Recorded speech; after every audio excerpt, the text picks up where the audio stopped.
Hello everyone and welcome to another RIPS report by Eastland County Today and sponsored by our friends over at Dental Excellence out of Stephenville, but they have a local office here in Eastland. Go check them out for all your dental needs. Today we are so excited to be in Eastland's Economic Development Office here on the 7th floor of the Connolly with Executive Director Terry Slavens. Thank you very much, Mr. Slavens, for being on the show today. Absolutely. Thanks for having me. You're very welcome. Could you lead us off by just telling us a little bit about yourself, your experience, how long you've lived in Eastland, where you're from, and what do you like to do maybe in some of your limited free time? Well, I've been in Eastland since 2002. Moved here in October of 2002. Born and raised in Southern Illinois. Moved here from Tennessee, actually. I was in the insurance business in Tennessee, decided I wanted to do youth ministry for 3 years, and I had a specific plan. I wanted to do it for 3 years. Put together a resume, sent it out, put it on some websites, and the Daugherty Street Church of Christ contacted me, and I came out and interviewed, and they offered me a position. And so I was a youth minister from 37 to age 40, and had always been, doing sports broadcasting as a sideline, and so I went from selling insurance to selling God. So basically what we're doing there. But free time, Kay and I my wife Kay, we like to travel. We garden, we do yard work, but we really like to travel a lot. Awesome. Well, I see like the transition to selling the best type of insurance eventually. Yes. There is. And so I know that you're relatively new to this position, being the executive director. How long have you been in this position, and what are some of your responsibilities and a day in the life?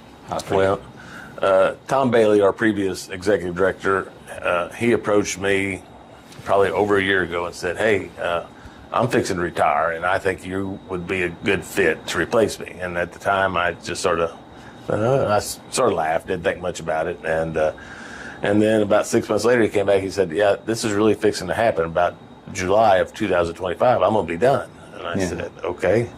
So Kay and I talked about it, and we decided that it would be a good opportunity for me. And well, July turned in. He said, "How would you feel about starting April the 1st?" And I said, "That'd be fine." And then some laws changed, and Tom said, "Well, would you want to start about March the 1st?" And I said, "That'd be fine." And then we had a tragic death here in Eastland with Mr. Chapman and him and Tom being the same age. And Tom called me that Monday after that and said, "Terry, I'm done after this week." And so I started February the 3rd and I've been here 4 or 5 months now.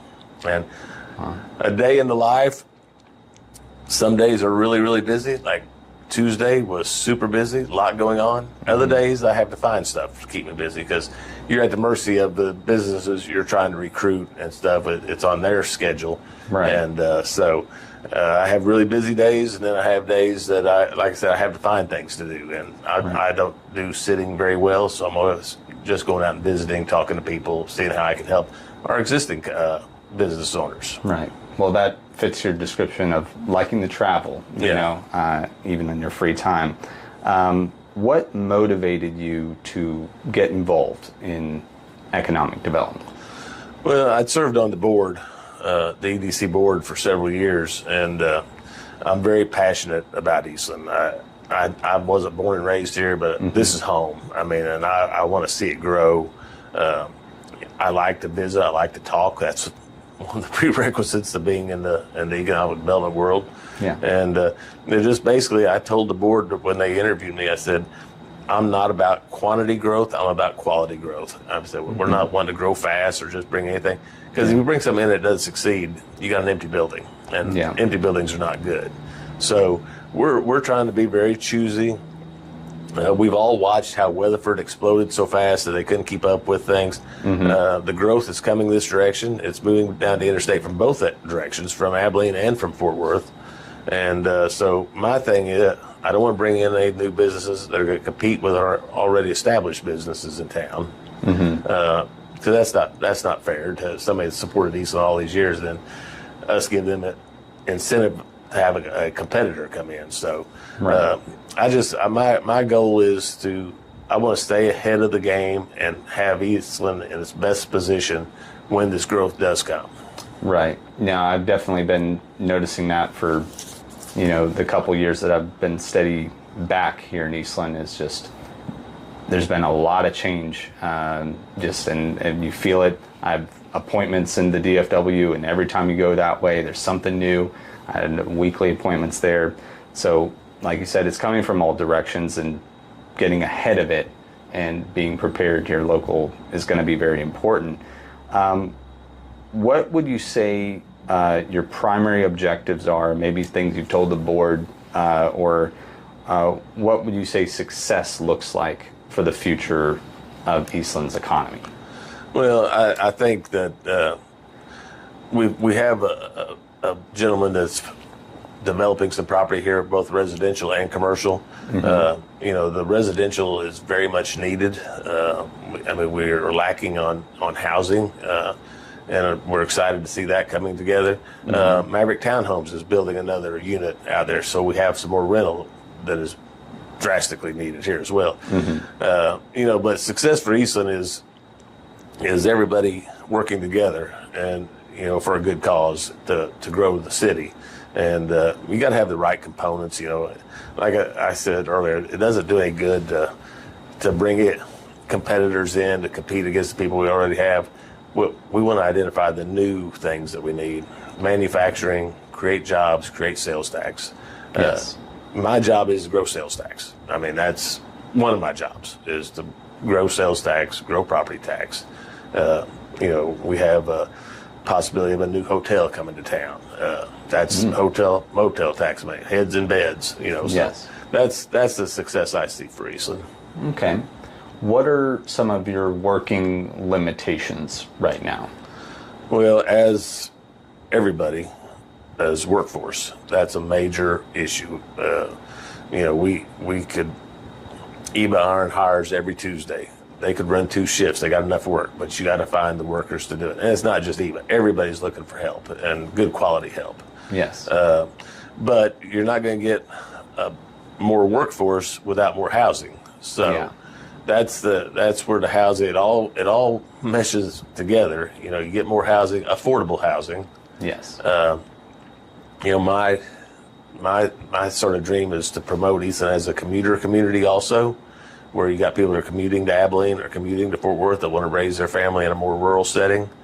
But with that, husband might work in the Metroplex, but wife wants to work here in Eastland. So there's additional workforce. So, that employees is a big challenge. Now, from the economic development side here, we have a large floodplain, which is a challenge for us because you can't build in a floodplain. So we have limited real estate to develop. So we want to be choosy with what we bring in and make sure it's the right fit. Yeah, I'm not sure everybody knows about that. I didn't really think about the floodplain, limitations as well.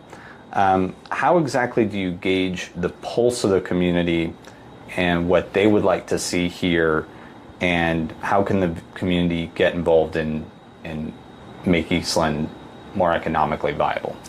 Well, we have Raina St. Peter manages our social media pages for us, and she's done a fantastic job. Yes. So Yes. she's done some surveys, she's done some things. Probably the number one question I get behind when is Polito's going to open is, which is soon, by the way. Okay, good deal.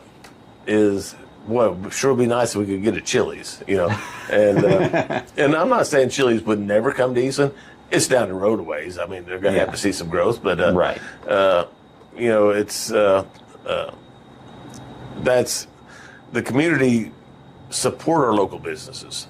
Shop local. That's the biggest thing you can do, because every dollar that leaves the county doesn't come back. If you buy something on Amazon, and I buy on Amazon, everybody does, but Yeah. when that money goes to Amazon, it doesn't come back to Eastland. It doesn't come back to the business owners that are supporting our Little League teams and everything like that. So shop local. We want to hear your ideas, so just basically keep those dollars here in Eastland, Texas. Okay. All right. So open to suggestions as well from the community out there. Good to hear. What do you wish more people knew about economic development here in Eastland? Well, economic development corporations, there's basically two different forms. There's an A and a B. We are an A corporation, which means we are limited on what we can and can't do. We cannot promote retail. We cannot go build a strip mall. Ours is limited more to infrastructure, helping businesses get started, but we can't build buildings for them and things like that. Yeah. So that's and there's good and bad in both. I mean, I do not ever see us going to an A and a B. You can always slice the tax dollars up so many ways, and right. So that's the biggest thing for people to understand. I can't bring a Starbucks in. I can't do that, but I can bring a manufacturing plant in and help them with their electricity and their water and their sewer and stuff like that. Okay. What is there anything new and exciting that you or updates you could talk about that might be coming, or like you said, Politos, maybe an update on Politos or anything like that? Last word on Politos, which was relatively recently, they're targeting the last week of July. They're finishing up the inside remodel. As you can drive by and see, they've done a lot to the outside already. Yes. They have said if you come out there and dine and there was something on the old menu that's not on the new menu, let them know and they'll try to get that. Okay. But Politos is a big hot topic around. Of course, Whataburger is going to open in August. But Whataburger is huge for Eastland because have you ever seen a Whataburger go out of business? No. I haven't. No. So we're getting a lot of inquiries from other restaurant type, retail type people are saying, what did Whataburger see in Eastland?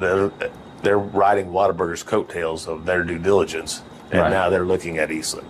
I mentioned earlier we have the potential of another hotel. The study shows that we can support another name brand hotel. The traffic on I-20 continues to increase. Yeah. Just go out and drive on it, you'll find out. Yeah, it's noticeable. Yeah, so we got some other things I can't talk about, but there's some good things coming. There's some really good things coming to Eastland, and really excited. You know, we talk about location. Between Weatherford and Abilene, we are at a natural stopping off point. I mean, yes. It's the reason we have Domino's. The franchisee lived in the Metroplex when he first brought it here. His daughter went to ACU.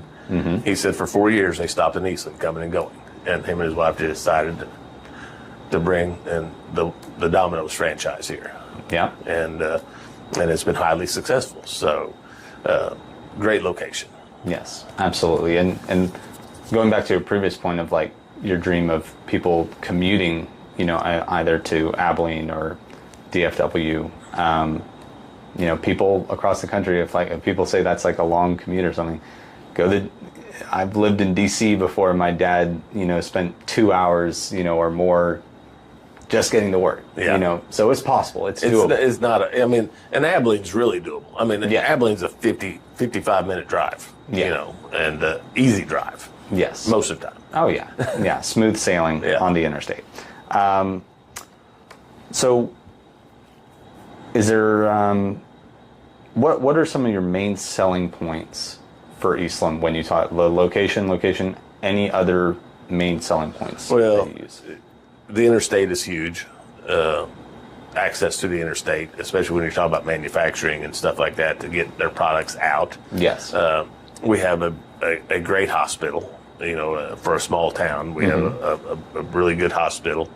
We have a above average airport for a community our size. You know, and just the cost of living is much less here compared to living in Fort Worth or Dallas or even Abilene. You know, so but it all goes back to location and a giving community we live in. You know, we're doing a fundraiser on Friday for the park and I haven't even fired my grill up yet. We've already raised $5,500.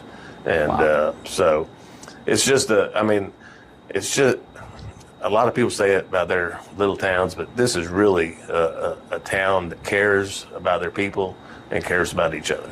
Yes, absolutely. It shows, every day.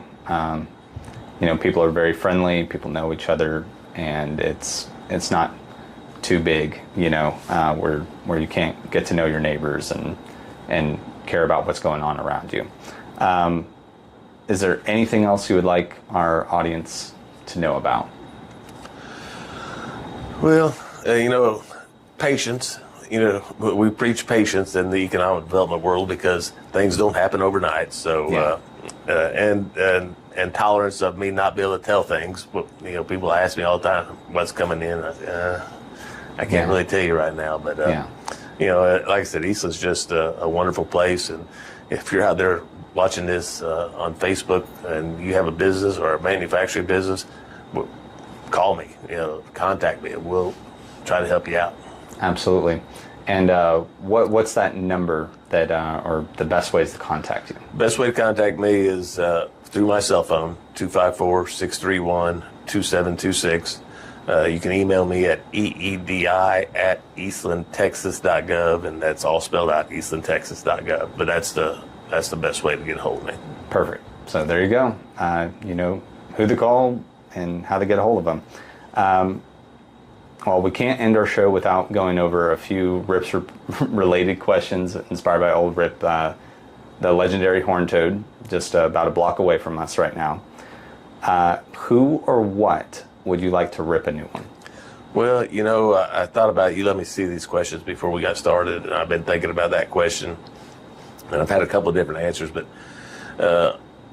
during the open of our football broadcast, the opening, we say follow the Mavericks as they rip them. So I'm really looking forward to the Mavericks' new leadership this year and ripping some opponents up and down the football fields. Wow, that's a good answer. Yeah, and we're here for the Mavs. We love all of our local teams, but yeah, go Mavs out there. That's a good answer. What do you think old Rip would say about Eastland today if he were alive? Well, he was such and your grandfather does a terrific job keeping this story alive. But I think if Rip was here today, I think that he'd be very proud that he was from Eastland, even though we're not as big as we were back then. Mm-hmm. I think going back to what I said about a caring community, I think he would be very proud that he was an Eastland alum. Yes. Yeah. I think he'd love to see the positive growth. And all the things named after him. We got Rip Fest, we got Rip's Ribs Cook-Off, Rip's Pizzeria. Pizzeria. He would like that EDI development there, for sure. Well, thank you again very much, Mr. Slavens, for being on the show and getting people a glimpse into your busy life.